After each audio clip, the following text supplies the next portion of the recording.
Big Questions with the Dead Milkmen.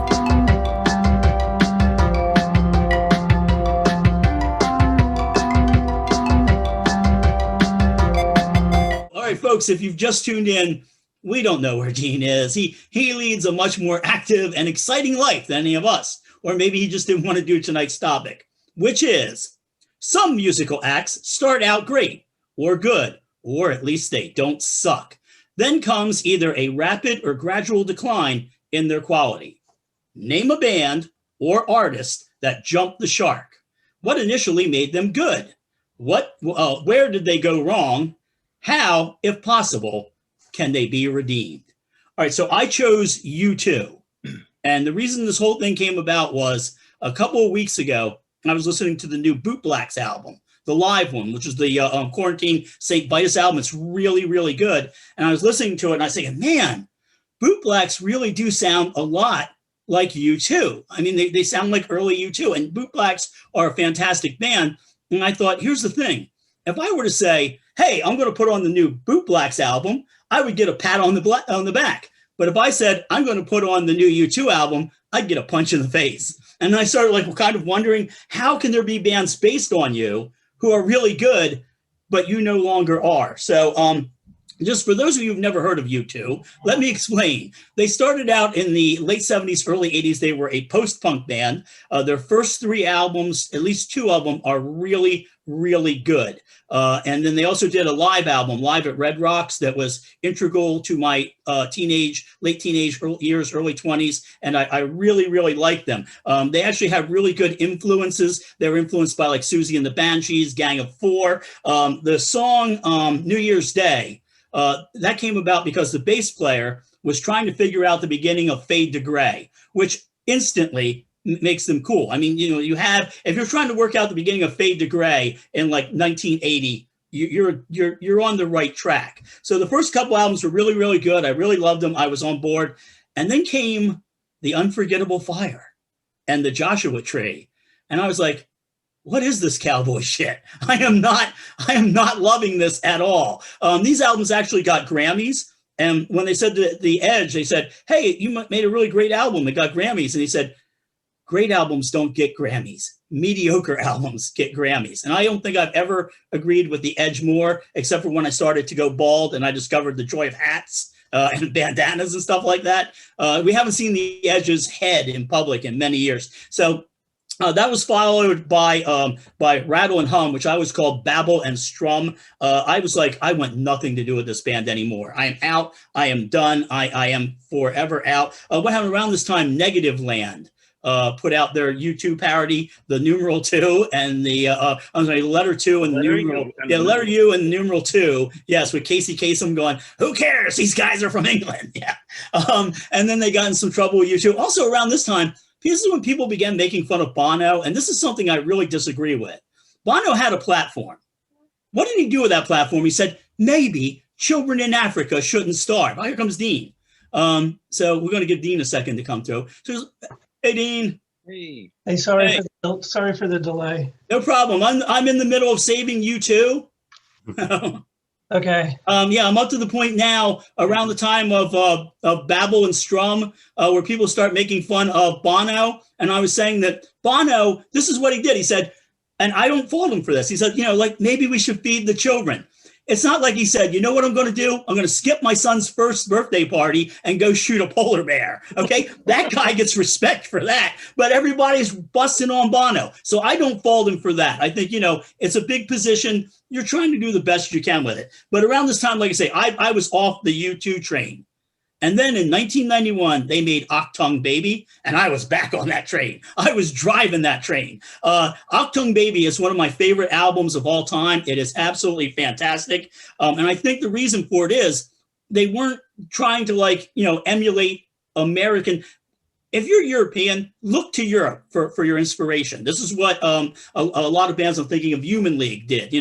Instead of like ABC, who did Look of Love and did the Blue-Eyed Soul, Look to America, they looked to Germany and they came up with some really cool stuff. And at this time, U2 were listening to Front 242, Nitzer Ebb. They were listening to Pre-Problematic KMFDM, and also obviously listening to Cabaret Voltaire. And if you don't think I'm telling you the truth, take a look, and we'll put the links up and you can look at them. I'm not a liar. Look at if you've never done this, because I'm sure somebody's pointed this out to everybody before. Take a look at the Sensoria video from Cabaret Voltaire, and then take a look at the Even Better Than the Real Thing video from U2. It's the same fucking video. So we'll have those up there. So obviously their influences were in the right place there. And there are a lot of great bands that were influenced by Achtung Baby, IMX, clearly, who I listed in my underrated bands. Ashbury Heights, Dave Gahan from Depeche Mode. He is basically, since Achtung Baby came out,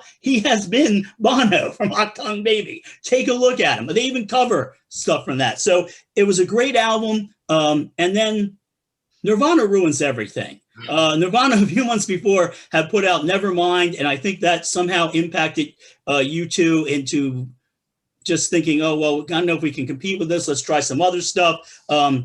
By the way, I've never owned a copy of Nevermind, so I'm just going on what I've heard, but I have owned copies of Achtung Baby.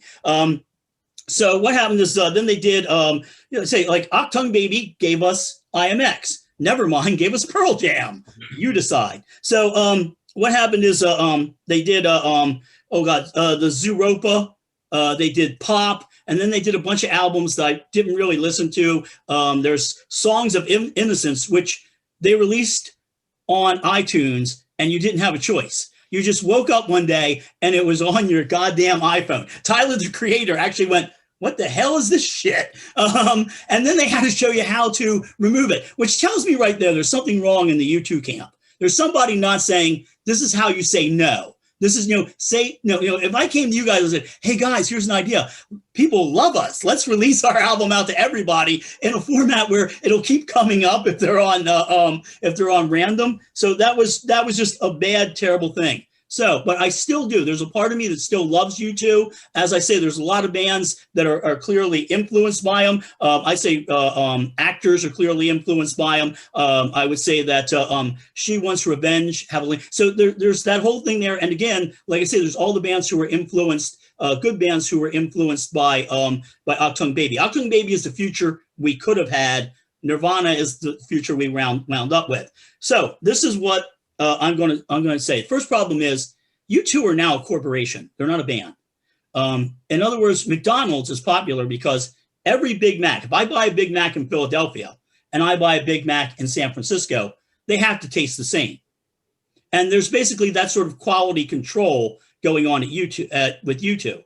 Every song has to fit a certain format now. Here's the spot where Edge will do his solo. Edge, don't do solos. You're a post-punk band. There were no guitar solos in post-punk. You guys are better when you don't do them. Here's the spot where it slows down and Bono goes, on my way to the concert, I saw a black child, a white child, a brown child, and a yellow child, all sodomizing a goat. And I thought, why can't we all work together like that? Edge, give me the blues.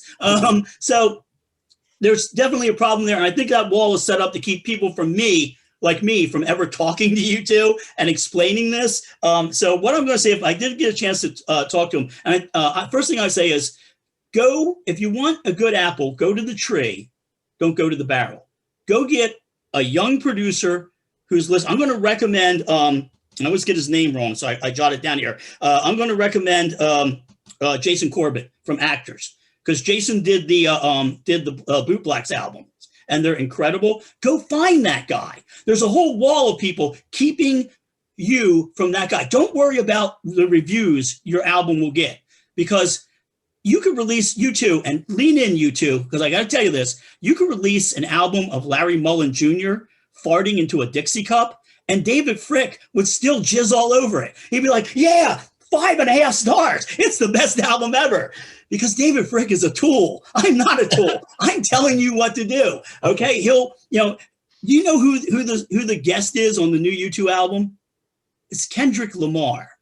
Now, I'm sure he's a nice guy. He makes some pleasant music. But when I'm thinking of like radical underground sounds, he's not on my list. So listen, you two, you have, I love your stuff. I think you can still make great records. You have two wonderful periods of your music to choose from. You can choose the Octung Baby stuff. You can choose the early post-punk stuff. There are bands out there that sound like you. Do that jump over whatever management nightmares between you and the actual stuff that will influence you. Go back to what you were doing on Octung Baby, listen to some underground bands, and make a great album. You can do it. Thank you. My TED Talk. Did I miss the beginning where you talked about the sunglasses? Bono wears those ridiculous glasses now. No, Dave Gahan has them now. Those are on Dave Gahan. Oh, he passed them to Dave Gahan. Okay. Yeah. Dave Gahan has the wraparounds now. Okay. But see, I like that. That's the way I think. I don't think a rock star should be a guy in a flannel shirt going, I gotta have. No, I think a rock star should be some guy in some sort of shiny vinyl outfit. Because I come from the Bowie school, like, singing about, his girlfriend getting sucked into the TV. That to me is I think is better. I think you two have that song in them somewhere. Okay. I chose Paul McCartney. The reason that I think he's great to begin with is, well, he was in the Beatles. He wrote classic songs like Let It Be, The Long and Winding Road, Michelle, etc. I know Rodney disagrees. But did he jump the shark? Yeah, I think he did. Maybe more than once. The shark grabbed him. Yeah, he Evel Knieveled the shark. They can by leaving the Beatles, maybe the first album he put out sounds like a series of demos of half-baked songs. It's called McCartney. And he could have done better. The second album he put out is called Ram, which seems kind of amateurish to me, although recently it's referred to as an indie pop, the first indie pop album, but it was never indie to begin with, so that's just crap. David Frick said it was. But he did make a really good album called Band on the Run, so he has it in him. That's a classic that can be up there with maybe some of the best Beatles albums. He tends to have a good song, maybe a great song per album. He's done, I think, 18 or 19 solo albums now. I'm not sure. To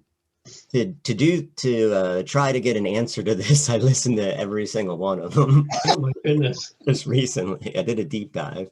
Kill me. And I did like Wings when I was a kid. I have a soft spot for London Town, which a lot of people don't like. But he may have jumped the shark on the Back to the Egg album, which was the last Wings album. This is why I'm going to say this because he never seemed to care about what else was going on in the music around him for the other Wings stuff, even though they released some horrible stuff and some good stuff. But on that album, from what I read, he back in the day, I read this too, and I got excited because he wanted a modern rock new wave punk sound. So he hired Chris Thomas, who produced Pretenders, Sex Pistols, to do it, but it just didn't come out right. It's almost too studied, too forced to be punk when it tries to be punk with a song like Spinning On. There's some good songs on it though. But I think that's the beginning of when he jumps the shark. And the reason I think his albums don't appeal, at least to me, is he tries to be contemporary. And he started that in 1979. And he instead of creating timeless music, which he's capable of, and there's little gems on each album here and there, he tries to create something that's pop and modern for the times, and it just comes out embarrassing. And he has some embarrassing lyrics even in songs that are really good. Here's a case in point. He has a song called Alligator from his album New. A few years ago this came out, I think 2013, I'm not sure. 2000. I want someone who can save me. When I come home from the zoo, I need somebody who's a sweet communicator I can give my alligator to. What does that mean? That just sucks. Otherwise a good song. It's a great melody, but he ruins it. Or a song like Biker Like an Icon. There was a girl who loved a biker. She used to follow him across America, but the biker didn't like her. And that was a single. That's actually better than the Alligator song. And it sucks. Or Nod Your Head. And this is from, I think, an album called Memory Almost Full, which is not a really good album. If you really love me, baby, better than staying in bed. If you really love me, baby, nod your head. Oh. Nodding off. Yeah, I mean, that could mean a lot of things. But where he excels are songs like Mull of Kintyre, which is an ode to a Scottish farmer, Calico Skies, or Put It There, songs sung from the point of view of a dad to his son, which are personal songs, and I think they mean something to him personally. And that's probably what he should stick to and not try to make the new pop hit because he just fails. Did you enjoy his duet with Gigi Allen, Ben with the Runs? No, I didn't hear that one. I probably It's really good. I really like Say, Say, Say, which he did with Michael Jackson on his Pipes to Peace album. Yeah, it's Spray, Spray, Spray on the Gigi duet album. So it's a good song.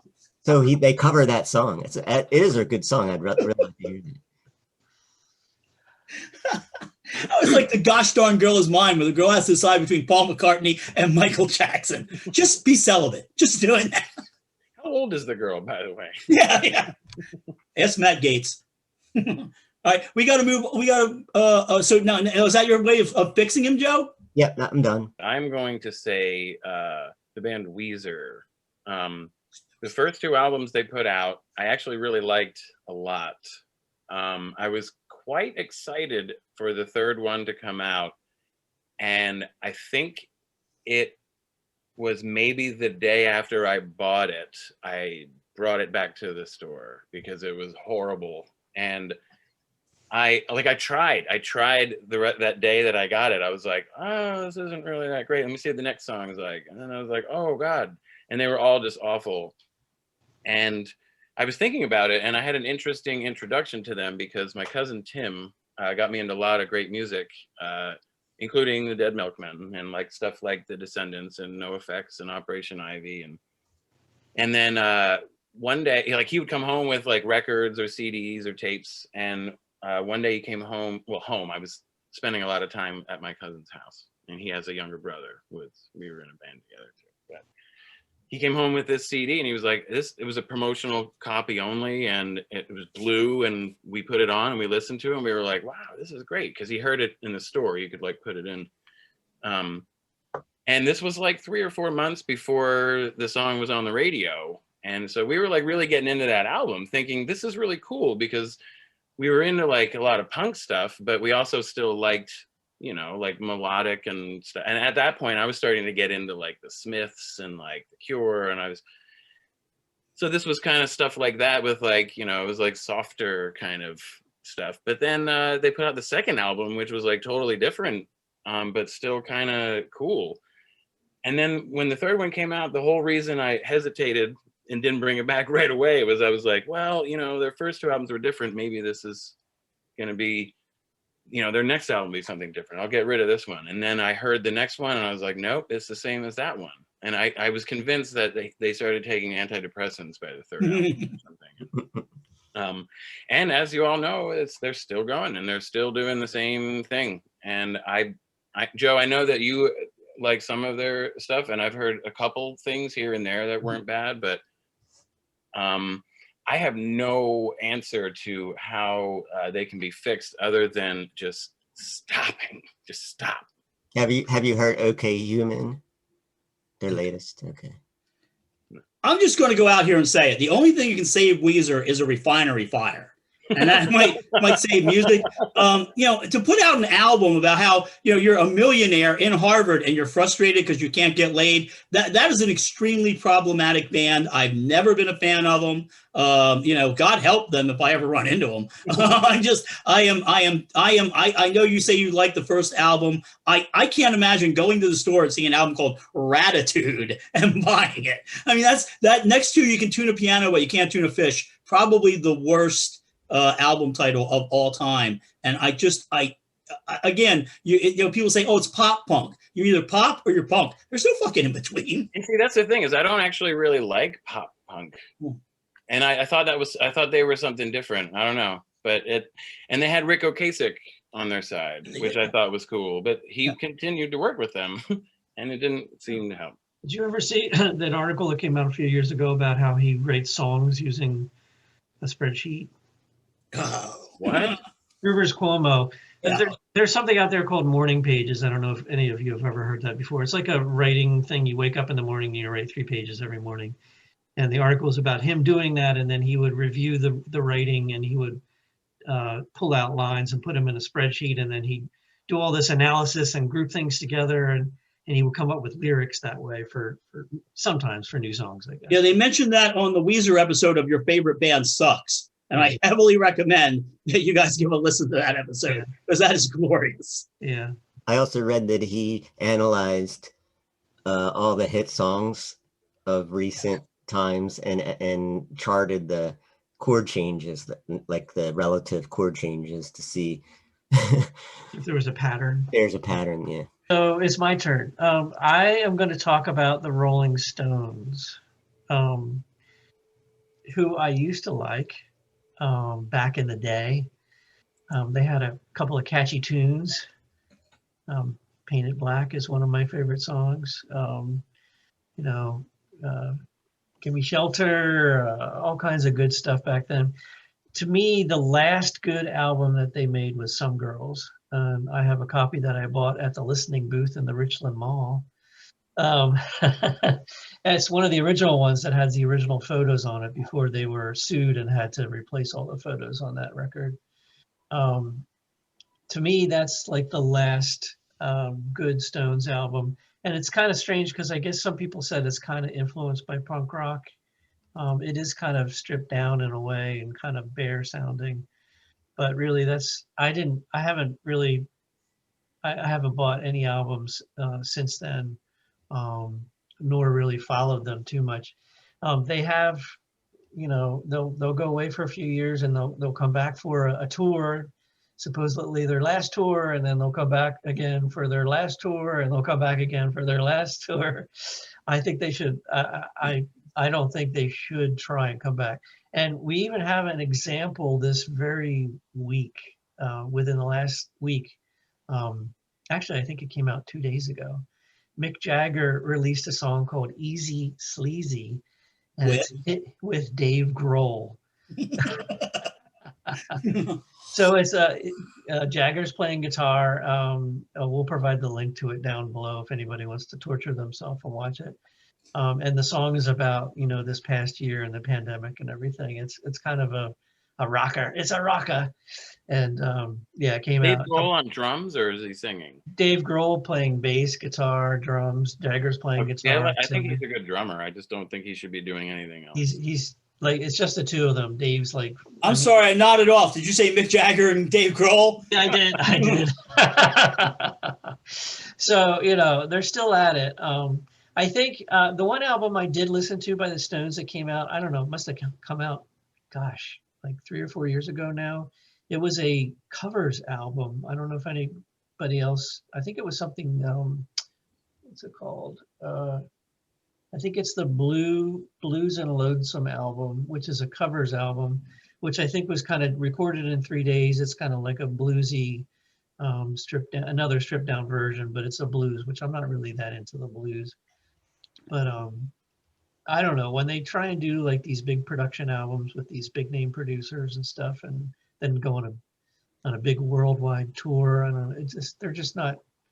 They should just like relax and retire and enjoy themselves. I don't think they should come back. So yeah, the Rolling Stones. Take it easy, guys. I always feel bad for Charlie Watts, who is such an intelligent, sensitive person, such an incredible musician, and he has to hang out with those guys. It's like how you guys have to hang out with me. It's just rough on you.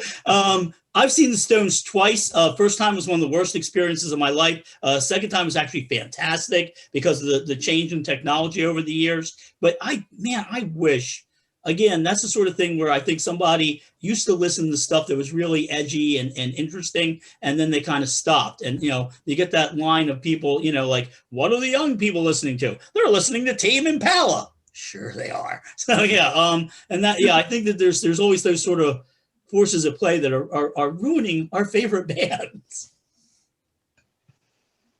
Anyway, that's my story, and I'm sticking to it. All right. Well, it's good. I'm glad that you picked the Stones, because I was actually thinking the Stones. They were on my list. So, Excuse me. all right. Now that we've saved rock and roll, let's move on to recommendations. But before recommendations, this is Saturday, so a happy birthday to Jill Knapp from Hot Breakfast. Hot Breakfast. Milkmen fans will remember her as the voice on Prisoner Cinema, one of my favorite songs, and she's in the little mini documentary. So happy birthday, Jill, and thank you for singing on Prisoner Cinema and your contribution to a Milkmen song. So, all right. So my first recommendation is an artist named Julia Bondar. Julia is, I believe, from the Ukraine originally, and now she lives in Barcelona. Manuel, live in Barcelona. Little Fawley Towers for you. Yeah, he's hamster. But she's a synth artist and incredible. I can't believe she was flying under. Unlike Bono, I see everything. I'm like the Eye of Sauron, and I can't believe she's flown under my radar this long. She has an album out called Industrial Symphony. I heavily recommend it. It's you can get the whole thing digitally for €7 for the gay wedding. Use the euros. Key and Peele. That's about $8.30 in real money. So we'll put up a link. Please listen to this album, and you're going to want to get it after you listen to it. It is really good. And then the other thing I'm going to recommend is a series on Netflix. It's been through about 4 seasons of it, but you need to jump on board this, people. It's called Babylon Berlin, and it is freaking fantastic. Vienna and I were binge watching it, and we were, oddly enough, binge watching it during the attempted coup. And there is, of course, an attempted coup in this. It takes place in Berlin in the 1920s. At one point, Brian Ferry shows up. He wasn't in Berlin in the 1920s. And there's no need to save Roxy music or Brian Ferry. Freaking awesome. But he does a little song in it. I heavily recommend it. It's in German, but it's subtitled. It does help if you speak German. Vienna actually began taking German courses because she liked this so much and kind of wanted to be able to follow along a little bit easier. But yeah, Babylon Berlin and Julia Bondar are my recommendations for this week. And happy birthday, Jill. Happy birthday, Jill. Happy birthday. Birthday. Happy birthday. Happy birthday. I'd like to recommend the Instagram channel of Ed O'Brien official, EOB official. He does this thing called In Isolation, which is an interview program on Instagram once a week. And just so happens today he had Paul McCartney on, and I'm happy to do that. And with Rivers Cuomo. Paul McCartney talks about how, well, it's actually pretty good. Not Rivers Cuomo, no. That's anyway, yeah, watch it. It just so happens that there's a new Paul McCartney remix album coming out tomorrow, which will be in the past by the time you see this. That'll be Friday. I haven't heard it, so I can't recommend it, but Ed O'Brien remixed one of his songs, so who knows? Is it a remix album if I'm not one of the remixers? I think not. You mean Paul didn't ask you? No, he didn't. Oh. Shocked. Shock. I'd like to recommend, and I actually just got inspired to recommend this because Joe keeps talking about Paul McCartney. There's a great, and I hope that it's real. I don't know if it is, but there's a great video on YouTube, and we'll have a link to it. And the story is that like a sound guy at a club was like so annoyed with how Linda McCartney was treating him. It's real. That he isolated her backing vocals, and it's recorded. And We've if heard it's real, it is not only hilarious, but my jaw dropped thinking, how is that actually was? Then I'm thinking maybe it's not going through house sound. It might just be going into monitors or something. You know about this, Rodney? Yeah, we've heard it. We've all heard it. We heard it in the van. We actually had to lock the doors to keep people from jumping out. Our friend Phil Sullivan, had it on a tape at one point and played it for us. This is before you met him, Dan, but this was back when he was out with the Cave Dogs, and he actually had, I think, that tape then. Yeah, apparently it was her, the board, and her defense was she was so influenced by punk rock, it changed her singing. That is such a great excuse. But it's great because it's like, "Hey Jude," and she's like, "Na, na, na, na, na, na." Like, not even, the intervals aren't even going in the right direction. It's like, wait, where are you going? So that's what I recommend, just for a good laugh. I would like to recommend, and Rodney knows I was all hot on this earlier this week. I would like to recommend an organization called EMEAPP, which is a Southeastern Pennsylvania organization. It's the Electronic Music Education and Preservation Project. And this is, it's sort of like a private museum of sorts right now. I mean, it is, you can donate to it. I believe it's a nonprofit. And EMEAPP has a large collection of synthesizers, historical electronic musical instruments. They have road gear and things from The Who and Yes and Emerson, Lake and Palmer. They even have Keith Emerson's big Moog modular synthesizer that he used to take on tour. I mean, I went to see them at the Philadelphia Spectrum, so I've seen this machine on stage. They have it there, and they have all his other keyboards and stuff. They have lots of stuff from Rick Wakeman from Yes. If you're into electronic music and you know, some of it's a little bit classic rock-ish, but there's some really cool stuff there. They've got a great website, which we'll provide a link to, and they have a gallery so you can see pictures of all the cool stuff they have. You can join, and they do take donations, and you can get tours. And so one of the first things that Rodney and I will be doing as soon as we can will be going out there to take a tour of the facility and see all this cool stuff. So I recommend you check out the EMEAPP. I couldn't go to sleep knowing that there was a CS80 so close to my house. I was like, I forget what, you sent that to me, I think 2 days ago. I still have an erection from that video. I am hard as a diamond in an ice storm. I'm like, this is the great, they have Rick Wakeman stuff from the 76 tour, which is the first rock concert I ever went to. Yeah. I'm literally blown away by what they have. It might wind up being the future home of my Ensoniq sampler, which I don't really use a lot here anymore. And they're looking for donations, so it might end up going there. But yeah, Dean, I was amazed by that. I can't believe that place exists and we didn't know about it. Yeah, it's really close, and we're going to go check it out. So anyway, I hope everybody checks out the website, and if you can, donate and whatever. So that's it.